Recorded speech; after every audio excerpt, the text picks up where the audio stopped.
Hello વિદ્યાર્થી મિત્રો, હું છું પ્રતિક પટેલ અને તમારું સ્વાગત કરું છું આ ફિઝિક્સના વિડિયો લેક્ચરમાં. જો તમે મારી ચેનલ સબસ્ક્રાઈબ ના કરી હોય તો સબસ્ક્રાઈબ કરી દેજો, લાઈક અને શેર પણ કરજો અને દરેક વિડીયોને એન્ડ સુધી જોવાનું રાખજો.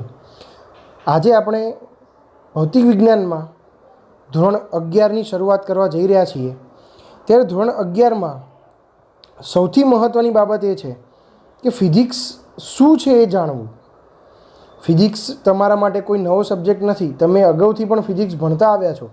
ધોરણ 9, ધોરણ 10 એમાં પણ તમે ફિઝિક્સના ચેપ્ટર ભણ્યા છો.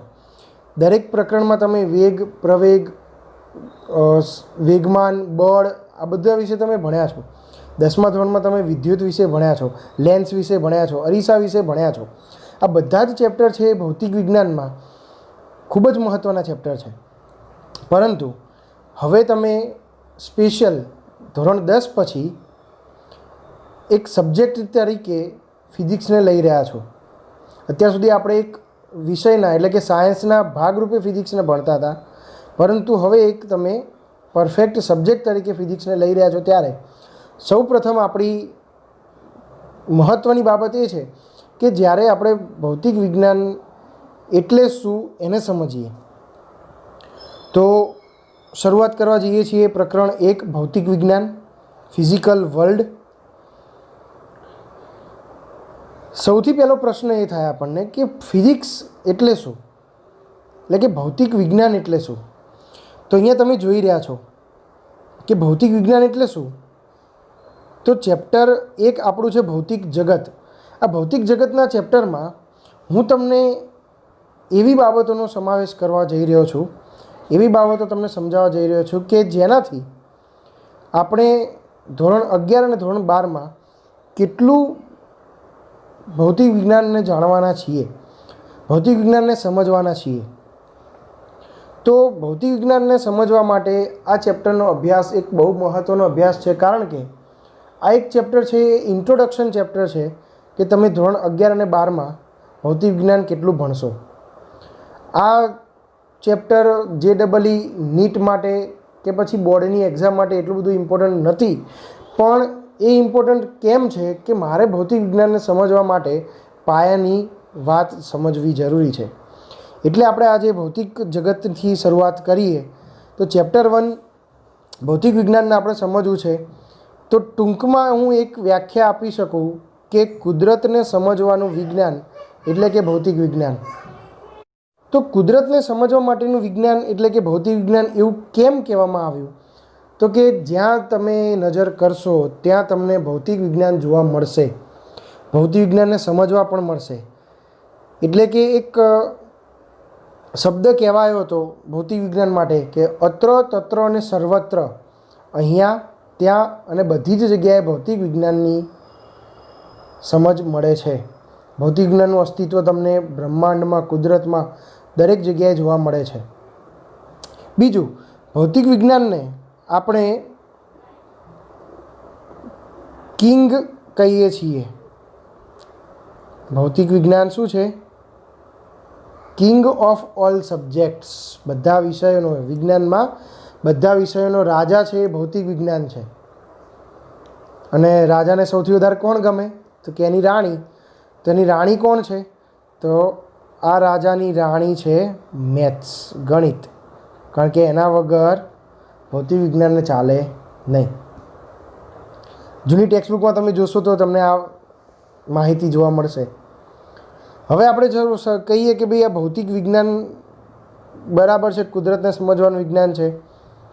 તો એ પહેલાં આપણને ખબર હોવી જોઈએ કે સાયન્સ શબ્દ ક્યાંથી આવ્યો.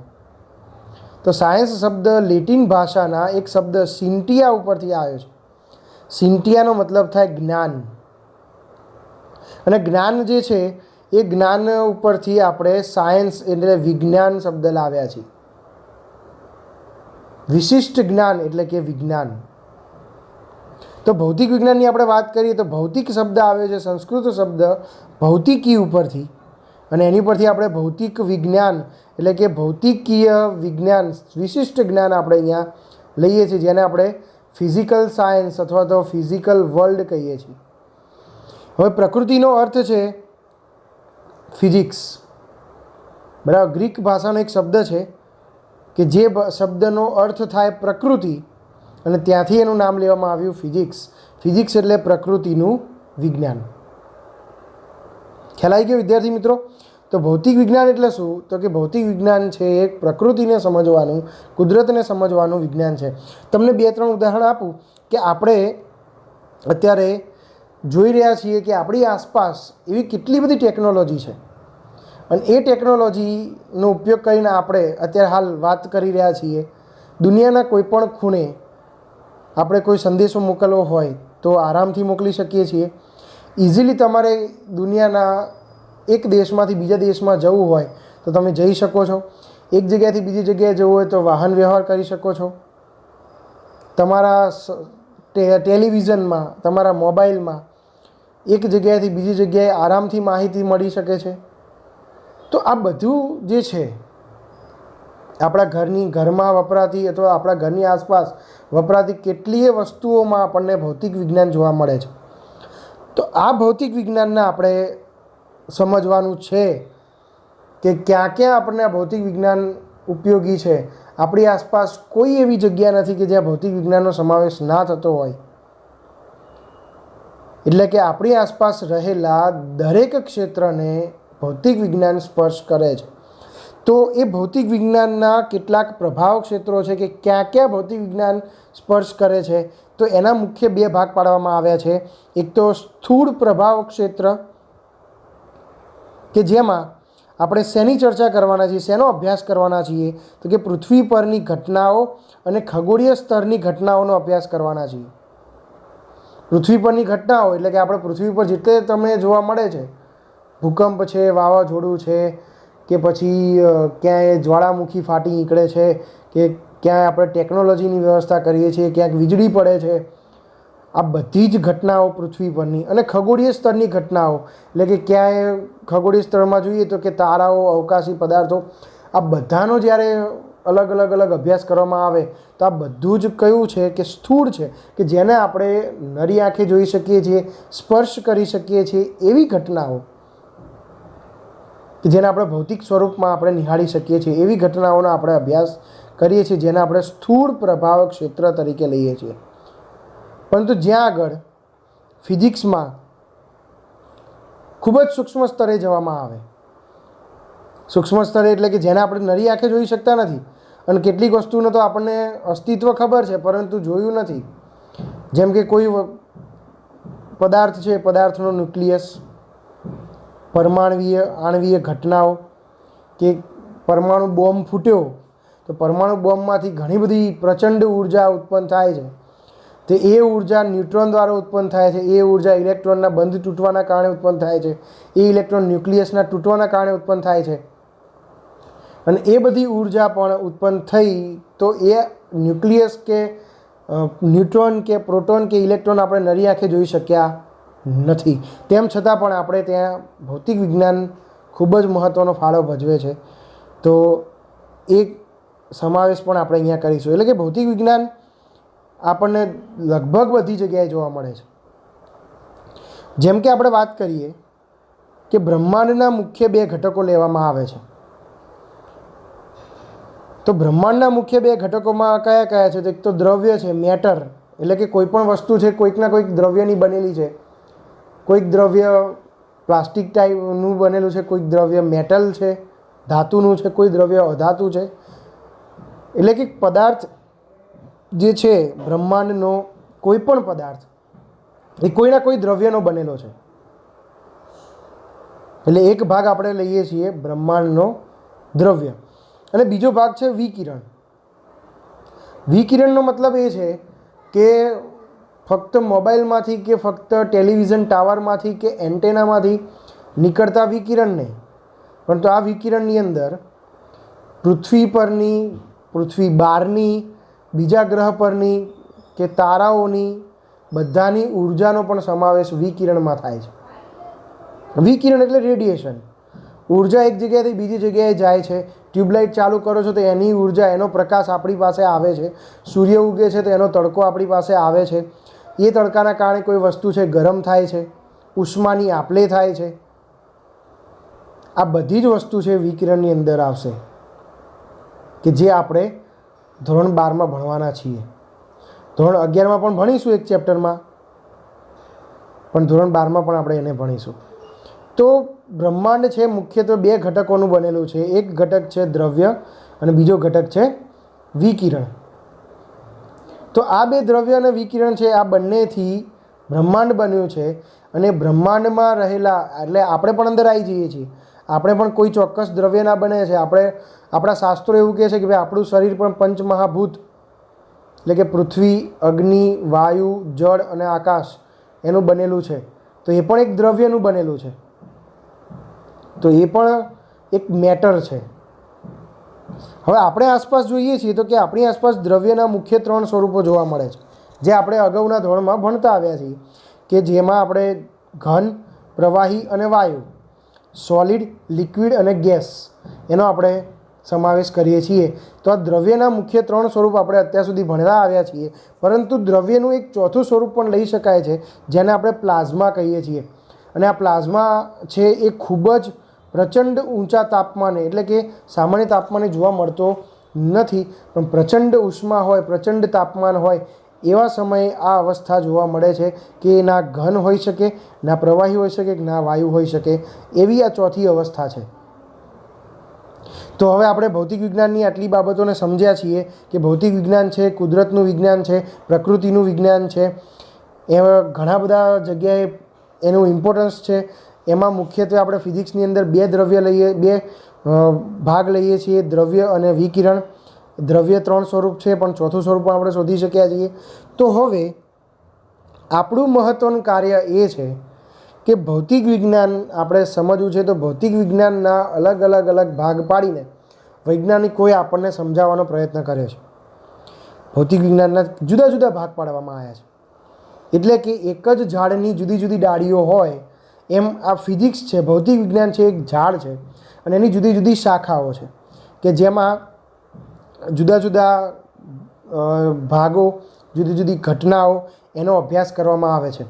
તો આપણે હવે શું કરીશું તો કે આપણે ભૌતિક વિજ્ઞાનની કેટલીક શાખાઓનો અભ્યાસ કરીશું, કે જે અભ્યાસથી આપણને ખબર પડશે કે ભૌતિક વિજ્ઞાનના કેટલા ભાગ પડી શકે છે અને ભૌતિક વિજ્ઞાન ક્યાં સુધી વિસ્તરેલું છે, જેથી કરીને આપણે એના અભ્યાસ માટે ખૂબ જ મોટા ભાગ પાડવા પડ્યા છે, ખૂબ જ અલગ વિષયો બનાવવા પડ્યા છે.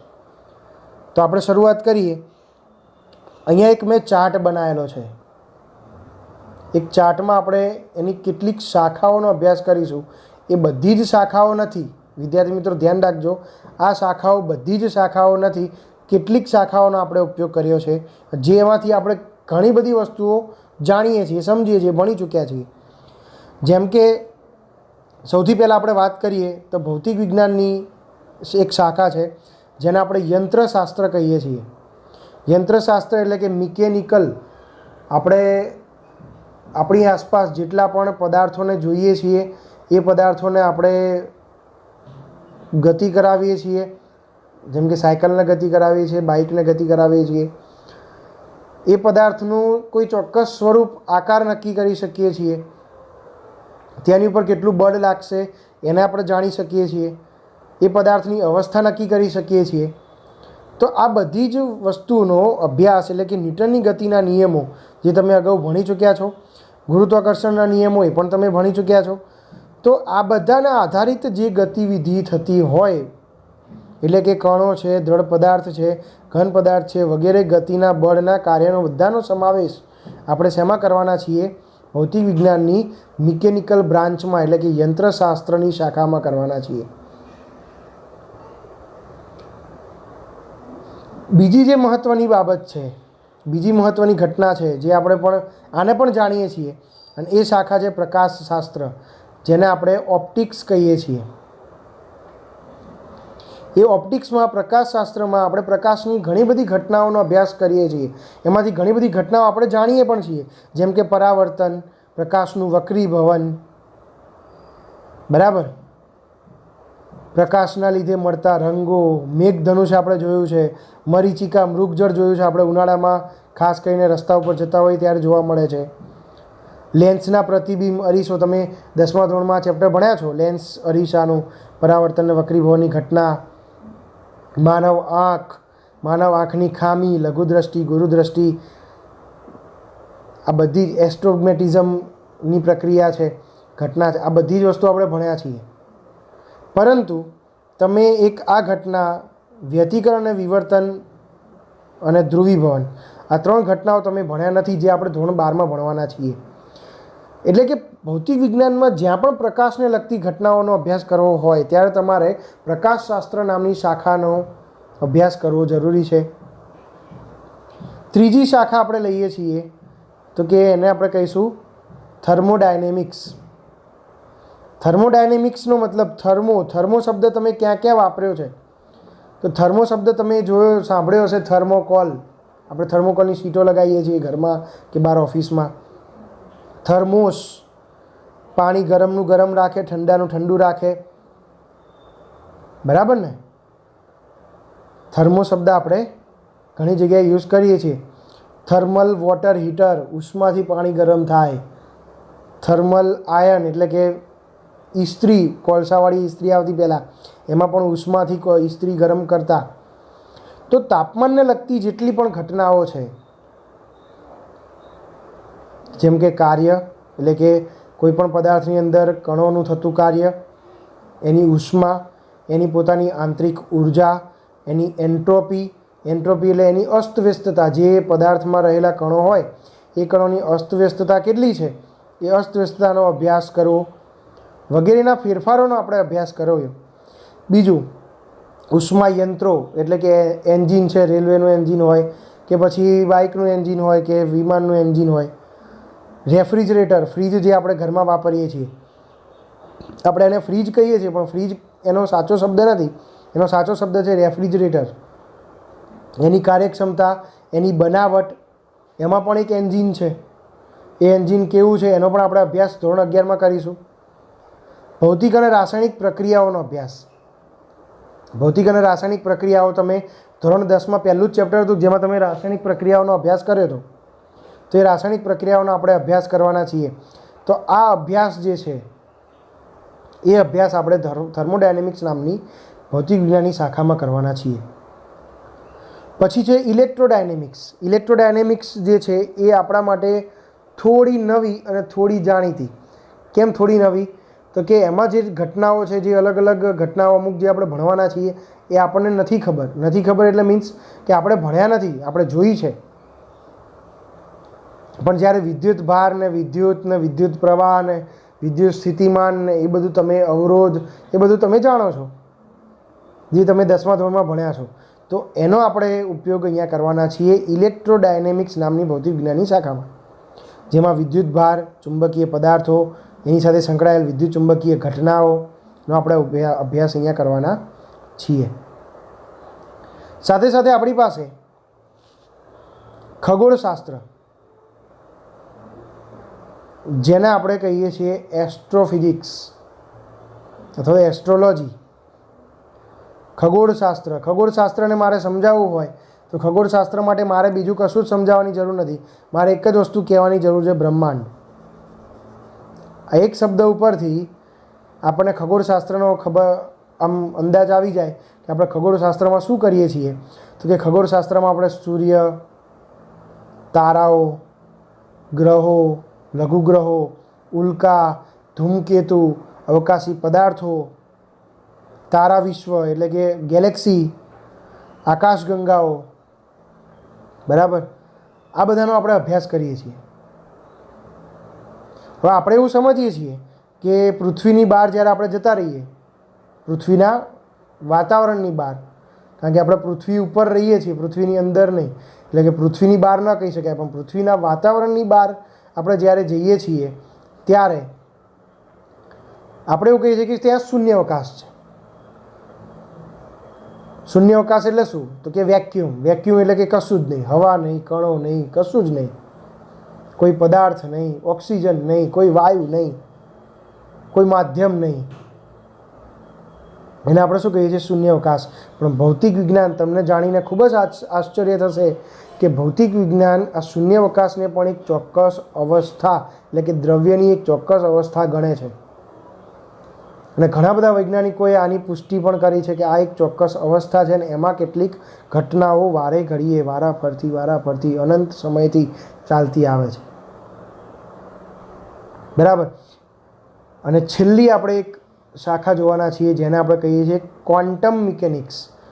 આ ક્વોન્ટમ મિકેનિક્સ એ ખૂબ જ રસપ્રદ અને ખૂબ જ જાદુગરી ભરી એમ કહી શકાય કે આપણને જે વિશ્વાસ નથી આવતો, જે આપણે કદાચ વિચારી પણ નહીં હોય એવી ઘટનાઓ, એવા અનુભવો આમાં જોવા મળે છે.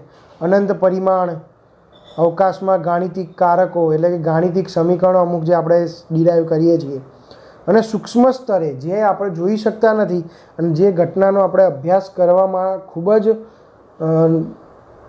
આપણે પાછળ છીએ કે એનો અભ્યાસ આપણે એટલો પરફેક્ટલી કરી શકતા નથી, એવી જગ્યાએ પણ કેટલીક ઘટના થાય છે. અને એ ઘટનાનો અભ્યાસ કરવા માટે આપણી પાસે ક્વોન્ટમ મિકેનિક્સ નામની ભૌતિક વિજ્ઞાનની એક શાખા વૈજ્ઞાનિકોએ આપી છે, જેનો અભ્યાસ આપણે થોડો કરીશું ધોરણ 11 અને 12માં.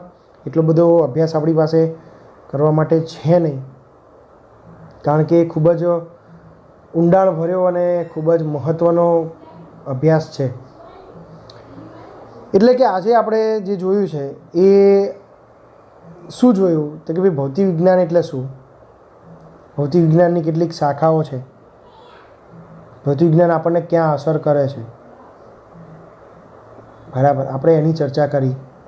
ભૌતિક વિજ્ઞાનમાં 2 ઘટકો છે, દ્રવ્ય અને વિકિરણ છે, એની આપણે ચર્ચા કરી. હવે આપણે જોવા જઈએ તો આપણી પાસે ભૌતિક વિજ્ઞાનનું કાર્યક્ષેત્ર છે.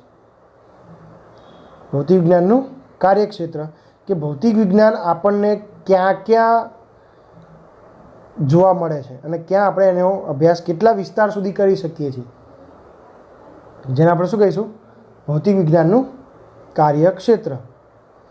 તો ભૌતિક વિજ્ઞાનનું કાર્યક્ષેત્ર એટલે શું તો કે લંબાઈ આપણે અત્યાર સુધી કેટલી માપી શક્યા છીએ ભૌતિક વિજ્ઞાનના ઉપયોગથી. આનાથી પણ નાની લંબાઈ કે આનાથી પણ મોટી લંબાઈ હોઈ શકે, પરંતુ આપણે અત્યાર સુધી કેટલી લંબાઈને માપી શક્યા છીએ તો આપણે એનું શું કહીએ છીએ, લંબાઈનું કાર્યક્ષેત્ર કહીએ છીએ. કે અતિ સૂક્ષ્મ માપક્રમ 10⁻⁴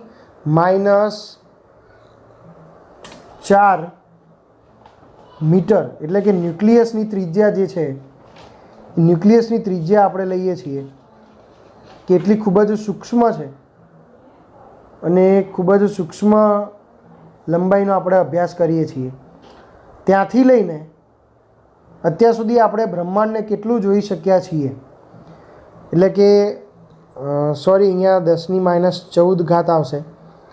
10⁻⁴ મીટર એટલે કે ન્યુક્લિયસની ત્રિજ્યાથી લઈને 10⁻27 મીટર એટલે કે તારા વિશ્વની લંબાઈ સુધીનું માપક્રમ આપણે ભૌતિક વિજ્ઞાનના લંબાઈના કાર્યક્ષેત્રમાં લઈએ છીએ. કે આપણે આટલું માપી શક્યા છીએ અત્યાર સુધી, એનાથી વધુ માપી શક્યા નથી. લંબાઈના માપક્રમને પ્રકાશનો વેગ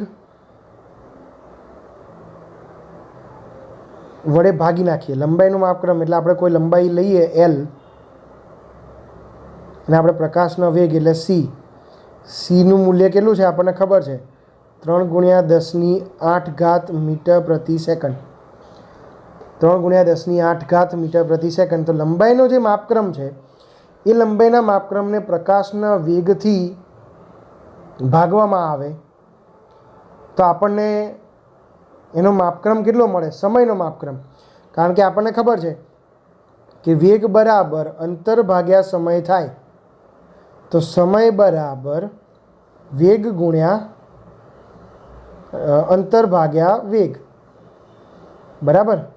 વેગ બરાબર અંતર ભાગ્યા સમય થાય તો સમય બરાબર અંતર ભાગ્યા વેગ થાય. તો આપણને સમયનો માપક્રમ મળશે કે આપણે ઓછામાં ઓછો કેટલો સમય માપી શક્યા છીએ.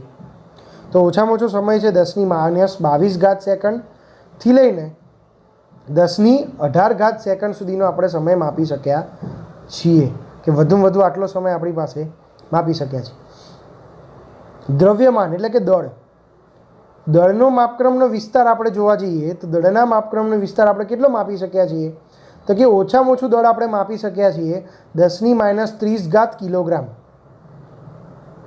અને ઇલેક્ટ્રોનનું દ્રવ્યમાન આપણે એટલું લઈએ છીએ, એટલા ક્રમનું, ટૂંકમાં એટલા ક્રમનું લઈએ છીએ. ઇલેક્ટ્રોનનું દ્રવ્યમાન છે 9.1 × 10⁻31 કિલોગ્રામ, એટલે કે આપણે 10⁻30 કિલોગ્રામના માપક્રમમાં ક્યાંક દ્રવ્યમાનને માપીએ છીએ ઓછામાં ઓછું, જ્યારે વધુમાં વધુ છે 10⁻55 કિલોગ્રામ, જેને આપણે શું કહીએ છીએ?